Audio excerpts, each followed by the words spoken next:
আসসালামু আলাইকুম ওয়া রাহমাতুল্লাহি ওয়া বারাকাতুহু বিসমিল্লাহ ওয়াল হামদুলিল্লাহ ওয়াস সালাতু ওয়াস সালামু আলা রাসূলিল্লাহ ওয়া বা'দ। সুপ্রিয় দর্শক শ্রোতা, একটু ভেবে দেখুন, আপনি এখন যে চেয়ারে বসে আছেন কেউ বানিয়েছেন। আপনার গায়ের পোশাক কেউ না কেউ সেলাই করেছেন। আপনার বাড়ির প্রতিটি ইট কেউ না কেউ বহন করেছেন, রোদে পুড়ে, বৃষ্টিতে ভেজে, ঘাম ছড়িয়ে। কিন্তু সেই মানুষগুলি কোথায় আজ? আজ পহেলা মে, আন্তর্জাতিক শ্রমিক দিবস, পৃথিবীর সভ্যতার আসল নির্মাতাদের দিন। অথচ এই দিনেও কোটি কোটি শ্রমিক জানেন না আজকের মজুরি কাল পাবেন কিনা, জানেন না অসুস্থ হলে চিকিৎসা মিলবে কিনা, এও জানেন না বৃদ্ধ বয়সে ঠাঁই হবে কোথায় তাদের। ইসলাম 1400 বছর আগে বলেছিল শ্রমিককে তার মজুরি দাও তার ঘাম শুকানোর আগেই। আর আধুনিক রাষ্ট্র বলছে আইন আছে, বাস্তবায়ন নেই। তাহলে কোথায় সমস্যা? আইনে, মানসিকতায়, নাকি মানবতায়? আজকের এই আলোচনায় আমরা খুঁজব সেই উত্তর ধর্ম, দর্শন এবং বাস্তবতার আলোকে ইনশাআল্লাহ তাআলা। আজকের বিষয় ইসলামে শ্রমের মর্যাদা ও শ্রমিকের অধিকার।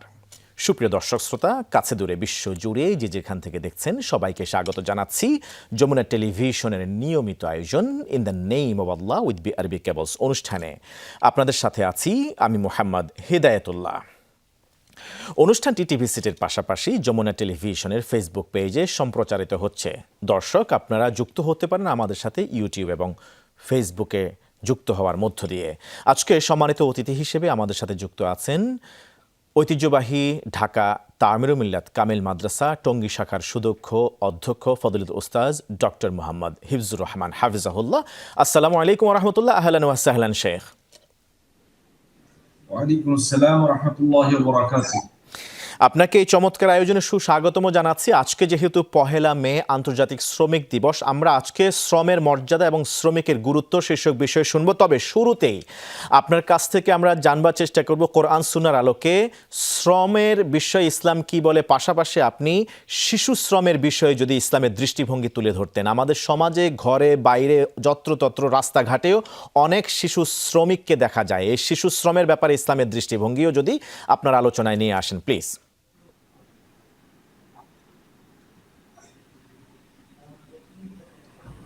শেখ, আপনি আমাদেরকে শুনছেন? শুনতে পাচ্ছি।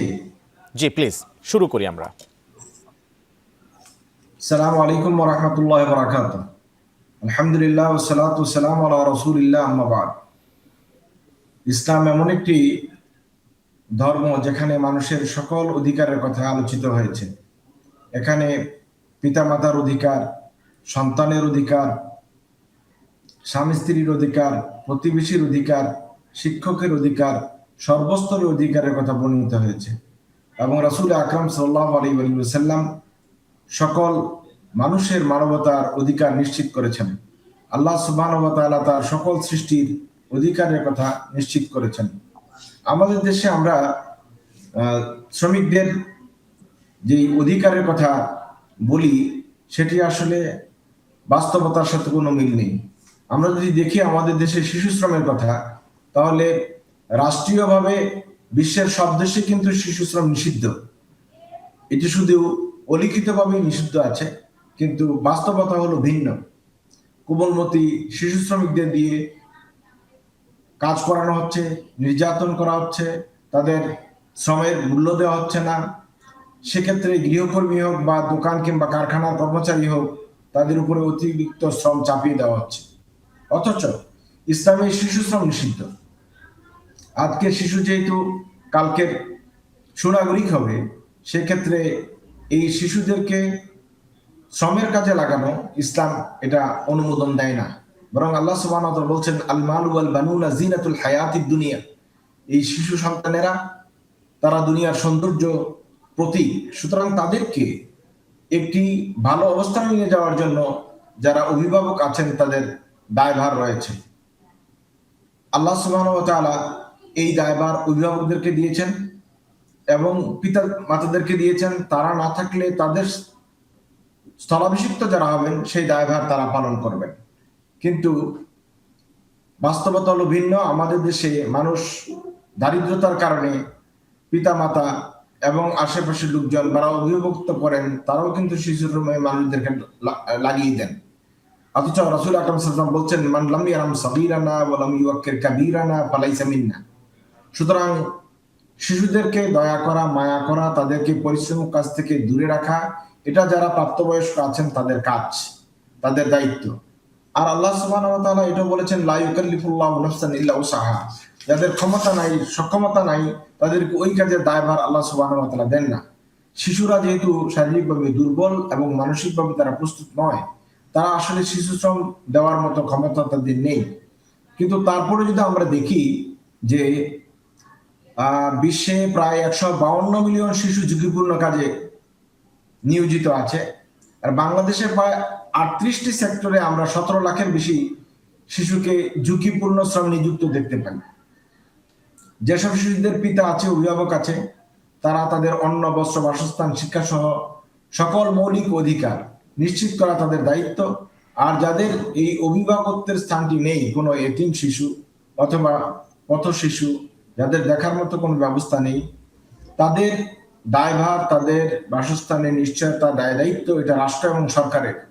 যদি সরকার এবং রাষ্ট্র তাদের ব্যবস্থা নেয়, তাহলে তারা একটি কাঙ্ক্ষিত মানে বুঝতে পারবে। সে তুলনায় আমাদের দেশে শিশু সদনের সংখ্যা একেবারেই সীমিত। বিশেষত এতিমখানার কিছু শিশু সদন সরকারি অনুমোদনে সামান্য কয়েকটি পরিচালিত হয়, যেটি প্রয়োজনের তুলনায় একেবারেই অপ্রতুল। আন্তর্জাতিক শ্রম সংস্থা ILO 1992 সালে প্রথম শিশুদের জন্য শ্রমের প্রতিরোধ দিবস পালনের জন্য সিদ্ধান্ত গ্রহণ করে এবং 2002 সালের 12 জুন ILO শিশু শ্রম প্রতিরোধ দিবস পালন করে আসছে। আমাদের দেশে নয়, শুধু সারা বিশ্ব জুড়ে এই শিশু শ্রম প্রতিরোধী দিবস পালনের মধ্যেই তা রয়ে গেছে, বাস্তবতা ভিন্ন। সেক্ষেত্রে সমাজের সকল সচেতন মানুষ, রাষ্ট্র এবং সরকার যারা জড়িত আছেন, সবাইকে সমভাবে উদ্যোগী নিয়ে শিশু শ্রমের বিরুদ্ধে একটি ব্যবস্থা গ্রহণ করা জরুরি। তাহলে আমাদের দেশে যারা শিশু আছে তারা ভবিষ্যতে সুনাগরিক হতে পারবে এবং তাদের শিক্ষা, স্বাস্থ্য, বাসস্থানের ব্যাপারে নিশ্চয়তা দেওয়া রাষ্ট্র এবং সরকারের অপরিহার্য দায়িত্ব। আল্লাহ তাআলা আমাদেরকে বুঝার তৌফিক দান। অনেক ধন্যবাদ জানাচ্ছি আপনাকে। চমৎকার করে আপনি বলেছেন ইসলামের দৃষ্টিভঙ্গি শিশু শ্রমের ব্যাপারে। যারা শিশু আছেন তাদেরকে আসলে শ্রমে খাটাতে হলে কোন কোন দিকগুলি নজরে আনা রাখা দরকার। আসলে আমরা বাস্তবতায় দেখি একরকম, আর আমাদের কিতাবে, কাগজে কলমে, স্লোগানে থাকে ভিন্নতা। আল্লাহ তাআলা আমাদেরকে ভিতর এবং বাহিরে এক করার তৌফিক দান করুন। আমাদের দেশের প্রতিটি শ্রমিককে আল্লাহ তাআলা সুনাগরিক হিসেবে গড়ে ওঠার তৌফিক দান করুন। শেখ, আমরা আপনার কাছ থেকে চমৎকার বিষয় শুনবো বিরতির পরে। নারী শ্রমিকদের ব্যাপারে ইসলামের দৃষ্টিভঙ্গি কি এই বিষয়ে ইনশাআল্লাহ তাআলা, তবে নিব তার আগে একটা বিরতি। আসসালামু আলাইকুম ওয়া রাহমাতুল্লাহি ওয়া বারাকাতুহু। আবারও স্বাগত প্রিয় দর্শক শ্রোতা, আপনারা দেখছেন in the name of Allah with আরবি কেবলস। আজকের আলোচনার বিষয় ইসলামে শ্রমের মর্যাদা ও শ্রমিকের অধিকার। গুরুত্বপূর্ণ আলোচনায় অনলাইনে আমাদের সাথে যুক্ত আছেন ফজলুল উস্তাজ ডক্টর মোহাম্মদ হিফজুর রহমান হাফেজাহুল্লাহ। শেখ, আপনাকে বিরতির পর আবারও স্বাগত। আমরা চমৎকার আলোচনা শুনেছি বিরতির আগে। এবার আমরা আসতে চাইব, এই পৃথিবীতে যত কাজ সম্পাদিত হয় তা একাংশ পুরুষ শ্রেণী এবং অন্য অংশ নারী শ্রেণী কর্তৃক হয়ে থাকে। এখন প্রশ্ন উঠে, ইসলাম নাকি নারীদেরকে কোণঠাসা করে রাখে, নারীদেরকে ইসলাম নাকি শ্রমে উদ্বুদ্ধ করে না, বা শ্রমিকের কাজ কিংবা তাদেরকে ঘরের বাহিরে কোনো কাজ করতে ইসলাম বাধা দেয়, তাদেরকে একঘর করে রাখতে চায়। এই সব প্রশ্নগুলি যেখানে আছে একদিক থেকে, অন্য দিক থেকে আমরা আপনার কাছ থেকে জানতে চাইব, ইসলামের ইতিহাস থেকে এরকম কি কোনো নজির বা দৃষ্টান্ত আছে যে ইসলামের নারীরাও পুরুষদের পাশাপাশি তারা কাজে অংশগ্রহণ করতে পারে? এক কথায় যদি আমরা আপনার কাছ থেকে জানতে চাই, অল্প কথায়, সেটা হলো নারী শ্রমিকের বা নারী শ্রমের ব্যাপারে ইসলামের দৃষ্টিভঙ্গি, প্লিজ। আলহামদুলিল্লাহ, ওয়াসসালাতু ওয়াসসালামু আলা রাসূলিল্লাহ, আম্মা বা'দ। নারীদের প্রধানতম কর্তব্য হচ্ছে স্বামীর সংসার পরিচালনা করা, স্বামী এবং সন্তানদের যত্ন নেওয়া এবং সন্তানদের শিক্ষা দেওয়ার, শিষ্টাচার শিক্ষা দেওয়ার দায় দায়িত্ব নেওয়া। আল্লাহ সুবহানাহু ওয়া তাআলা নারীদের জীবন পরিচালনার জন্য খাদ্য, বস্ত্র, বাসস্থান সবকিছুর ব্যবস্থার দায়ভার কিন্তু তার স্বামীকে দিয়েছেন। আল্লাহ সুবহানাহু ওয়া তাআলা ইরশাদ করেছেন, আর-রিজালু কাওয়ামুনা আলান নিসা বিমা ফাদ্দালাল্লাহু বা'দাহুম আলা বা'দ। আল্লাহ সুবহানাহু ওয়া তাআলা দায়ভার, দায়িত্ব দিয়ে দিয়েছেন পুরুষদেরকে, নারীদেরকে পরিচালনা করার জন্য।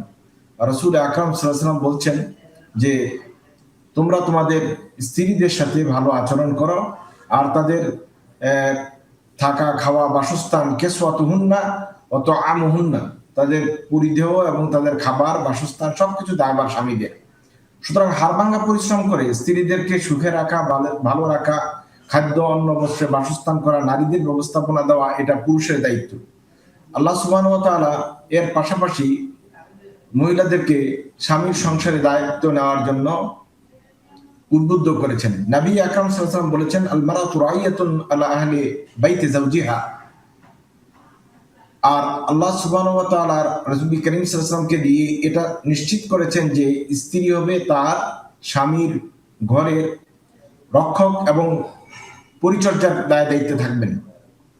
হাদিস সহিহ বুখারীতে উল্লেখ করা হয়েছে। কিন্তু কিছু ক্ষেত্রে, বিশেষ বা ক্ষেত্রে নারী শ্রমিকদের কাজ করাও অপরিহার্য হয়ে পড়ে। যদি যেমন কেউ তালাকপ্রাপ্ত নারী অথবা অভিভাবকহীন নারী অথবা বিধবা নারী, তাদের নিজেদের হয়তো এমন একটা পরিবেশ ফেস করতে হয় যে তারা নিজেদের ইনকাম করা ছাড়া, শ্রম দেওয়া ছাড়া আর বাঁচার কোনো পথ থাকে না। সেই ক্ষেত্রে নারীদের বাইরে কাজ করতে কোনো অসুবিধে নেই। তবে উলামায়ে কেরাম রাদিয়াল্লাহু তাআলা আলাইহিম আজমাইন নারীদের চাকরি করার ক্ষেত্রে 3টি শর্তের প্রতি গুরুত্ব দেওয়ার জন্য, নজর রাখার জন্য তারা নির্দেশ করেছেন। 1 নম্বর হলো যাতে করে কোনো গুনাহের কাজে, খারাপ কাজে কোনো নারী লেগে না যান। হতে পারে সেটা নানা ধরনের চারিত্রিক ত্রুটিযুক্ত কোনো কাজ, এই কাজে যেন সে অংশগ্রহণ না করে, এভাবে যেন টাকা ইনকাম না করে, এটা যেন শ্রমের মাধ্যম হিসেবে গ্রহণ না করে। 2 নম্বর হলো সে যেন তার কাজকে কোনো পরপুরুষের সাথে, যেখানে সবসময় একটি পর্দাহীন অবস্থায় থাকা, এটা যেন না হয়, সে বিষয়টি গুরুত্বের সাথে লক্ষ্য রাখতে হবে। 3 নম্বর বিষয় হলো সে যেন যখন তার কার্যক্ষেত্রে যাবে বা থাকবে, যেখানে তার কর্মক্ষেত্র, সেই ক্ষেত্রে যেন সে তার পর্দাটাকে শতভাগ মেনটেইন করে। এই 3টি শর্তের ভিত্তিতে উলামায়ে কেরাম রাদিয়াল্লাহু তাআলা আলাইহিম আজমাইন কর্মজীবী নারীদের জন্য শ্রম দেওয়া বা কাজ করার ব্যাপারে কোনো বাধা দেননি। বরং এটি একটি গুরুত্বপূর্ণ বিষয় যে একজন নারী তার জীবন পরিচালনার জন্য জীবিকার তাগিদে সে চাকরি যদি করতে না পারে, তাহলে তার দায়ভার নিবে কি? সেক্ষেত্রে যদি রাষ্ট্র এবং সরকার এ ধরনের নারীদের কোনো নিশ্চয়তা দিতে পারেন, তাহলে এটি সবচেয়ে ভালো। আর যদি এটা সম্ভব না হয়, তাহলে এই ক্ষেত্রে এই শর্তগুলো মেনে নারীদের কর্মক্ষেত্রে চাকরি করতে কোনো অসুবিধা নেই। তবে মহিলাদের নিযুক্তির ক্ষেত্রে যারা কর্তৃপক্ষ দ্বারা তাদেরকে নিয়োগ করবেন, তাদের কয়েকটি জিনিস খেয়াল রাখা উচিত। তারা যেন বৃদ্ধা, অক্ষম, নাবালিকা মেয়েদেরকে কাজে নিযুক্ত না করেন, কারণ তাদেরকে প্রতিপালন করা, সুরক্ষার দায়িত্ব হলো রাষ্ট্র এবং সরকারের, এবং যারা তাদের অভিভাবকত্ব নিতে পারে তাদের। 2 নম্বর হলো মহিলাদের সতীত্ব এবং নিরাপত্তা রক্ষা পায় এমন পরিবেশকে নিশ্চিত করতে হবে নিয়োগকারী কর্তৃপক্ষকে। চাই সেটা সরকারি হোক, অথবা কোনো গার্মেন্টস ফ্যাক্টরি হোক, অথবা কোনো ফ্যাক্টরি হোক, অথবা কোনো অন্য কোনো কর্মক্ষেত্র হোক, তাদের সতীত্বের নিরাপত্তা দেওয়ার কাজ এবং পরিবেশ নিশ্চিত করার কাজ হলো মালিক পক্ষের। 3 নম্বর হলো নারী স্বাস্থ্যের প্রতি লক্ষ্য রাখা। নারীরা সাধারণত নানা রকমের সমস্যায় ভোগেন, ওই সমস্যাগুলোর ক্ষেত্রে তাদেরকে কিছুটা ছাড় দেওয়া এবং তাদেরকে কিছুটা রিল্যাক্সে রাখা, এই বিষয়টি নিয়োগকারী কর্তৃপক্ষের খেয়াল রাখা উচিত। জি, আমরা চমৎকার করে শুনছিলাম আপনার কাছ থেকে যে নারীদের তারা তাদের শ্রমে আত্মনিয়োগের যদি প্রয়োজনীয়তা দেখা দেয়, তাহলে তারা শরিয়া দৃষ্টিভঙ্গি অনুযায়ী অংশগ্রহণ করতে পারবেন। সেই ক্ষেত্রে আপনি বলেছেন কোরআনে কিছু নির্দেশনার কথা, এবং যারা এদেরকে শ্রমিক হিসেবে নিয়োগ দিবেন অবশ্যই তাদেরও কিছু করণীয় আছে। আমরা ইতিহাস থেকে জানি আম্মাজান খাদিজাতুল কুবরা রাদিয়াল্লাহু তাআলা আনহা তিনি ব্যবসায়ী ছিলেন এবং তিনি নিজেও শ্রমিক নিয়োগ দিতেন। তার আন্ডারে আল্লাহ রাসূল সাল্লাল্লাহু আলাইহি ওয়াসাল্লাম কাজও করেছিলেন, ব্যবসায়ীর কাজ। এরপরে ওমর ইবনুল খাত্তাব রাদিয়াল্লাহু তাআলা আনহুর আমলেও হযরতে শিফা বিনতু আব্দুল্লাহ রাদিয়াল্লাহু তাআলা আনহা তিনি বাজারের তত্ত্বাবধায়ক ছিলেন, সুপারভাইজার ছিলেন। এভাবে করে নারীরা যুদ্ধের ময়দানে অংশগ্রহণ করেছেন। প্রয়োজনে নারীদের এই শর্ত শারায়াতের আলোকে তারা অংশগ্রহণ করবে, এতে ইসলাম নিষিদ্ধ করে না। অনেক ধন্যবাদ জানাচ্ছি আপনাকে শেখ। আমরা ফিরবো ইনশাআল্লাহ তাআলা মূল আলোচনা একটা বিরতির পর। আসসালামু আলাইকুম ওয়া রাহমাতুল্লাহি ওয়া বারাকাতুহু। স্বাগত আরও একবারের মতো প্রিয় দর্শক শ্রোতা, আপনারা দেখছেন in the name of Allah with আরবি কেবলস। আজকের বিষয় ইসলামে শ্রমের মর্যাদা ও শ্রমিকের অধিকার। গুরুত্বপূর্ণ আলোচনায় আমাদের সাথে অতিথি হিসেবে যুক্ত আছেন ফজলতুল ওস্তাজ ডক্টর মুহাম্মদ হিফজুর রহমান হাফেজাহুল্লাহ। স্বাগত শেখ। বিরতির পর আরও একবার মতো আমরা এই পর্যায়ে আপনার কাছ থেকে জানতে চাইব, আমরা অনেক সময় বিশেষ করে এই যে 1 মে আন্তর্জাতিক শ্রমিক দিবস আমরা শ্রমিকের অধিকার নিয়ে কথা বলে থাকি, কিন্তু অনেক ক্ষেত্রে তো তার ব্যতিক্রমও দেখা যায়। মনিবরা, মালিকরা যেমনিভাবে শ্রমিকের অধিকার, ন্যায্য অধিকার থেকে তাদেরকে বঞ্চিত করেন, কখনো কখনো তো এরকম চিত্র দেখা যায় যে শ্রমিকরা তাদের মালিকদের, প্রতিষ্ঠানের প্রধানদের বা প্রতিষ্ঠানের অনেক অধিকারের ব্যাপারে তারা বেখেয়াল থাকেন বা গাফিল থেকে থাকেন, এবং তারা তাদের কাজ আন্তরিকতার সাথে করেন না। যেই জায়গায় শ্রম বেশি দরকার সেখানে না দিয়ে তারা শহুরে এলাকায় চলে আসেন। এখন যে অবস্থা চলছে উপকূলীয় অঞ্চলগুলিতে, সেখানে শ্রমিকের প্রয়োজন বেশি, কিন্তু অধিকাংশ শ্রমিক এখন ঢাকামুখী, কম শ্রম দিতে চান কিন্তু তারা ভালো থাকতে চান। আপনি এই সব কিছু বিষয় মিলে অনেক সময় ক্ষেত্রে দেখা যায় যে শ্রমিকেরা অনেক ক্ষেত্রে গাফিলি করে কাজে ফাঁকি দিয়ে থাকে। এদের ব্যাপারে করণীয় কি, ইসলামের দৃষ্টিভঙ্গি নিয়ে যদি একটু আলোচনা করতেন সংক্ষেপে প্লিজ। আলহামদুলিল্লাহ, সালাতু ওয়াসসালামু আলা রাসূলিল্লাহ মুহাম্মদ। শ্রমিকদের যেমন অধিকার রয়েছে তেমনি মালিকদের অধিকার রয়েছে। আমরা শ্রমিকদের অধিকারী ভাবে মালিকদেরও সোচ্চার থাকার প্রয়োজন রয়েছে। শ্রমিকের অধিকার হলো সে তার প্রাপ্য তা থেকে যেন বঞ্চিত না হয়, আর মালিকের কাছ থেকে যেন জুলুমের শিকার না হয়। ঠিক তেমনি ভাবে মালিকের অধিকার রয়েছে সে যে তার পুঁজি খাটিয়েছে, সে যে প্রতিষ্ঠান দিয়েছে অথবা সরকার যে চাকরি দিয়েছে, ওই চাকরি করার ক্ষেত্রে তাদের প্রাপ্যতাটা, তার অধিকারটা, তার পাওনাটা সরকার, প্রতিষ্ঠানের মালিক তাকে বুঝিয়ে দেওয়া, এটি খুবই গুরুত্বপূর্ণ বিষয়। আমরা দেখি যে অনেক সময় বিভিন্ন পরিবহনের মালিকেরা খুব আফসোস করেন যে আমরা এত টাকা দিয়ে একটা পরিবহন নামালাম, কিন্তু আমরা সেখান থেকে কিছুই আউটপুট পাচ্ছি না। এখান থেকে তারা ঠিক মতো যে আমানতদারের সাথে টাকাটা পাওয়া সেটা পায় না। আবার অনেক জি, আমরা শেখ আপনাকে শুনছিলাম। শেখ কথা বলছিলেন যে আসলে শ্রমিকদেরও কিছু দায় দায়িত্ব আছে, তাদের উপরে অর্পিত দায়িত্ব পরিপূর্ণভাবে আদায় করা। আমরা আমাদের শেখের কাছ থেকে শুনছিলাম। শেখ প্লিজ। জি, আল্লাহ সুবহানাহু ওয়া তাআলা কোরআনে কারিমে বলছেন যে আমরা যেন আমাদের কাজে ফাঁকি না দিই। আল্লাহ তাআলা বলছেন ইন্নাল্লাহা ইয়া'মুরু আন তুআদ্দুল আমানাতি ইলা আহলিহা। কাজে ফাঁকি দেওয়া এটা আমানতের খেয়ানতের মধ্যে পড়ে।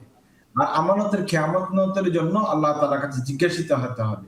আমি আমার সময় মতো আসলাম কিনা অফিসে, এবং যে সময়টুকু আমি চুক্তিবদ্ধ হয়েছি ওই সময়টুকু আমি মালিককে বা প্রতিষ্ঠানকে দিলাম কিনা, আল্লাহ তাআলার কাছে এই জন্য জিজ্ঞাসিত হতে হবে। নবী আকরাম সাল্লাল্লাহু আলাইহি ওয়াসাল্লাম বলছেন কুল্লুকুম রাইন ওয়া কুল্লুকুম মাসউলুন আন রাইয়াতিহি। প্রত্যেকে তার দায়ের জন্য, তার দায়িত্বের জন্য জিজ্ঞাসিত হবে। সেই ক্ষেত্রে শ্রমিক যতটুকু সময়ের জন্য দায়বদ্ধ রয়েছেন অতটুকু সময় যেন অফিসে বা তার কর্মক্ষেত্রে যেন সবটা মালিকের জন্য দেন, প্রতিষ্ঠানের জন্য দেন, সরকারের জন্য দেন, রাষ্ট্রের জন্য দেন। এই বিষয়টি অতি গুরুত্বপূর্ণ। দ্বিতীয় বিষয় হলো যে উপার্জনকে হারাম হয়ে যাবে যদি কেউ তার দায় দায়িত্বের মধ্যে ফাঁকি দেয়।